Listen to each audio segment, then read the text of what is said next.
अगर तुम्हारा मन प्रभु के चरणों में अर्पित है तो नवग्रह प्रतिकूल स्थानों पर होने पर भी अनुकूल व्यवस्था आपकी करेंगे, क्योंकि आप सही मार्ग में जा रहे हो। और बहुत अनुकूल ग्रह हैं पर प्रतिकूल हो प्रभु के आज्ञा के, तो दुख और अशांति के सिवा कुछ नहीं मिलेगा। जम न चढ़ावे कागर, जिसकी जिह्वा में नाम चल रहा है तो यमराज अपना खाता ही हटा देते हैं, उसका नाम नहीं चढ़ाते खाता में। वो यमराज के खाते वाला नहीं है मानव, जिसकी जिह्वा पे नाम चल रहा है। अपने यमदूतों से यमराज जी ने कहा था जब अजामिल के प्रसंग में था कि भगवान हम तो आपको ही त्रिभुवन का स्वामी समझते हैं, पर वो दिव्य से देव पार्षद आए और उन्होंने तत्काल यमपास को काट दिया और हमको डांट लगा के कहा तुम कौन हो। हमने कहा हम भगवान धर्मराज के दूत हैं।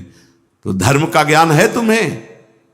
प्रभु वो तो बहुत धर्म का उपदेश करने वाले बड़े तेजस्वी, वो कौन थे? क्या आपसे भी बढ़कर कोई स्वामी है? तब कहा था यम जी ने कि हम तो एक लोकपाल हैं, अनंत महिमाशाली प्रभु श्री हरि के वो पार्षद हैं जो तुमसे मिले। याद कर लो, जिसके गले में कंठी बंधी हो वो हरिनाम जपता हो, भूल के पास मत जाना। हम भी उनसे डरते हैं, तुम तो हमारे दूत हो, अगर कहीं कुछ त्रुटि हो गई तो फिर भस्म हो जाओगे तुम। और हमको भी डर लगता है कि प्रभु के विरुद्ध कहीं कोई आचरण न बन जाए। तो जो थोड़ा भी नाम जप करता हो उस पे हमारा अधिकार नहीं है। और आप 42 लीला में बृहद वामन पुराण शायद उसमें वर्णन किया, सखी ने आज्ञा करी है यमराज को बुला के कि एक बार भी अगर श्यामा श्याम का नाम लिया है तो कभी तुम्हारे दूत या तुम्हारा हिसाब किताब उसके ऊपर नहीं चलेगा, उसको हम देखेंगे, तुम नहीं। जैसे हरि के पार्षद अपने स्वामी को कितना प्यार करते हैं कि बालक के बहाने बुला दिया नारायण तो पार्षद आ गए, मेरे स्वामी का नाम नारायण, तू कैसे ले जा सकता है, काट दिया यमपास। ऐसे ही हमारे प्यारी जू की सखियां इतनी समर्थ हैं कि वो ब्रह्मा हरि जो भगवान विष्णु या पूर्ण संपूर्ण हरि का स्वरूप जो लालजू महाराज हैं, भगवान शिव, इनको भी आदेश देने में समर्थ है और ये हाथ जोड़कर आदेश पालन करते हैं। गर्ग संहिता में पढ़ के देख लीजिए। गर्ग संहिता में गर्ग जी महाराज के वर्तमान की स्थिति जो देखी वही उन्होंने लिखा है। और निकुंज की बात तो सब कोई पढ़ ही नहीं सकता, एकांतिक रस है, यहां तो महाप्रेम का स्वरूप है। यहां भगवान के भगवत्ता ऐश्वर्य का भी प्रवेश नहीं, न देवैर ब्रह्मादे न खलु हरि भक्ते न सुहृदा। ये तो बड़ा अद्भुत। सखी में इतनी अलौकिक सामर्थ्य कहां से आई कि इन भगवानों को आदेश कर रही। प्रियाजू के चरण दास्ता के टसक, ऐ यम, जिसके मुख से भूल से भी राधा श्यामा श्याम ऐसा निकल जाए, आंख उठा के मत देखना, तुम्हारे हिसाब में वो नहीं, उसका हिसाब मैं करूंगी। और सखियां प्रियालाल की करुणा की साक्षात युगल संधि मूर्ति हैं। युगल के हृदय का जो करुणा कृपा स्वरूप है वो मूर्तिमान सहचरी रूप। इसीलिए महाप्रभु हरिवंश चंद्रजू के मंगल में है, कृपा रूप जू वप धर्यो। लाडली लाल की कृपा ने जब रूप धारण किया तो वो सहचरी रूप हुआ, वो हित सजनी रूप हुआ, वो ललिता रूप, विशाखा, ये सब सखियां श्यामा श्याम की कृपा की मूर्तिमान स्वरूप है। तो मारी न सके बिघन नहीं ग्रासे, जम न चढ़ावे कागर। कागर मतलब रजिस्टर, कागज में नहीं लिखते यमराज। किसके? जिसके मुख में नाम चलता होता है। मान लो नाम के आगे कुछ नहीं है, नाम नामी को अधीन किए हुए मान लो, प्रार्थना मान लो और साधन बने करो भाई, पर नाम न छूटने पावे। नाम नाम क्रिया कर्म करतहु निशिवासर, भक्ति को पंथ उजागर। कोई भी क्रिया करो, कोई भी नाम चल सकता है। बड़ा चमत्कार नाम में है, मान लीजिए आप, अद्भुत चमत्कार है।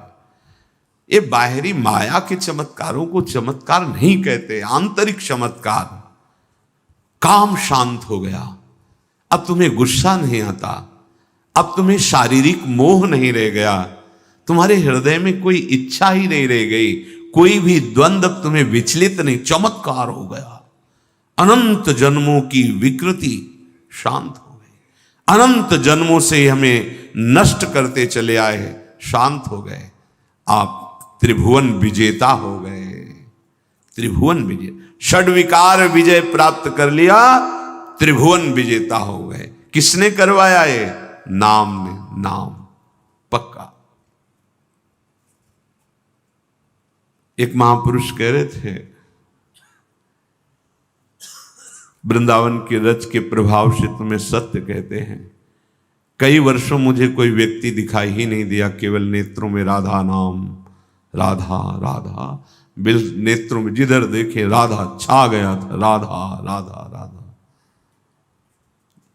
विश्वास नहीं होता, इसलिए पहले उन्होंने कहा था सत्य कहता हूं, विश्वास कीजिए। अभ्यास में और कृपा में, दोनों में अपार सामर्थ्य। कृपा से अभ्यास, अभ्यास से कृपा का अनुभव। राधा राधा राधा राधा। कह रहे थे कोई ऐसा दिन नहीं कि महापुरुष ना में, अंतर में, एकांतिक में, आंतरिक बड़े बड़े महापुरुष राधा नाम के प्रभाव से। महापुरुषों को के वचनों से ही तो गरजने का सौभाग्य मिला है। उनकी अनुभूतियां और उनके प्रसाद से, उनकी बताई हुई युक्तियों से जो बल आया, वही बल तो प्रसाद रूप से अपने सबको मिल रहा है। अपने स्वीकार करें। मारी न सके बिघन नहीं ग्रासे, जम न चढ़ावे कागर। क्रिया कर्म करता हूं निश्चित। कहीं भी तुम कुछ भी क्रिया कर रहे हो, देखो तार्किक लोगों के लिए नहीं, ये आस्तिक और विश्वास करके वचन स्वीकार करने वालों के लिए अध्यात्म है। तर्क में तो कभी विश्राम है ही नहीं, करते रहो। क्यों क्यों क्यों क्यों, कभी खत्म ही नहीं होगा। आपके ऊपर हम बहुत श्रद्धा करते हैं, लेकिन अगर मगर क्यों, ये शब्दों का प्रयोग श्रद्धा में नहीं होता। श्रद्धा उसे कहते सुना और मान लिया। सदन जी का कुल परंपरा से कार्य था जो मांस विक्रय करना, वो करते थे, खूब नाम जप करते, बड़े सिद्ध महापुरुष हुए, उनकी क्रिया थी वो कर रहे। कुछ भी क्रिया जो आपको आपके धर्मानुकूल नाम जप कर रहे, आप पक्का सिद्ध हो जाएंगे। देखो एक महापुरुष चमड़ा खरीद के लाते, धोते, सुखाते, काट कर जूतियां बनाते, चौराहे पे, और ऐसे सिद्ध महापुरुष, बड़े बड़े सिद्धों के चमत्कार उनके आगे नहीं चलते थे। ऐसे क्या था, मुख में नाम था और सेवा चल रही, जो प्रभु ने दी सेवा। स्वपच वाल्मीकि राजसु यज्ञ युधिष्ठिर जी की क्या सेवा थी, सबके दोना पत्तल उठाना, ऐसे एक हाथ में सोनी, एक हाथ में डलिया, और इतने महाभागवत नाम जापक कि राजसूय यज्ञ की पूर्णता उनसे हुई। ये बात आंतरिक समझनी है। जो भी क्रियाएं हैं, जो आप धर्मानुकूल क्रियाएं, वो कोई छोटी बड़ी नहीं है। संपूर्ण सृष्टि की क्रियाएं सेवा ही हैं। अपने धर्मानुसार सेवा करते हुए, क्रिया करते हुए नाम जब आदेश कर रहे हैं। क्रिया कर्म करतहु निशिवासर, ये भक्ति को पंथ हो जागर। आप कार्य करते हुए नाम जप करते, इसका अभ्यास किया जाता है। जैसे कोई आर्मी में, सेना में जाने के लिए पहले महीनों और कह दो तो सालों दौड़ लगाता है, अपने शरीर को पुष्ट करता है, वहां की बातें सुनता है कि क्या, कितनी ऊंचाई की कूद, कितनी लंबाई, कैसे कैसी, वो सब अपने को फिट करता है। ऐसे ही सत्संग भगवत पार्षद पद में आपको बैठा लेगा। सबसे बड़ा पद है हरिदासत्व पद। तो अब उसको कैसे प्राप्त किया जाता है? तो अभ्यास। किसका? नाम जप का। ये बहुत मतलब हृदय की बात कह रहा हूं, विश्राम है ये। अब कुछ नहीं रह गया और एक ही बात रह गई है, मान लीजिए नाम। बहुत योग साधन, मंत्रों का अनुष्ठान, कई वर्षों अन्न न पाना, बहुत बहुत सी लीलाएं जो भगवान आदेश प्रेरणा करते रहे, उन सबको देखा है, साधन मार्ग को देखा है। ऐसा नहीं कि वो व्यर्थ जाता है, नहीं। उसी से इतनी जोर की बात समझ में आई है कि उपासक को अन्यत्र समय बर्बाद नहीं करना चाहिए, नाम में लग जाना चाहिए। ये पूरे जीवन के साधन मार्ग में चलने की बात समझ में आई है पक्का। भगवान की, गुरु की कृपा से उपनिषदों का भी स्वाध्याय, दर्शन, योग वाशिष्ठ, बड़े बड़े महापुरुषों के अष्टावक्र, गीता, वे बड़े बड़े सब, फिर वो सार बात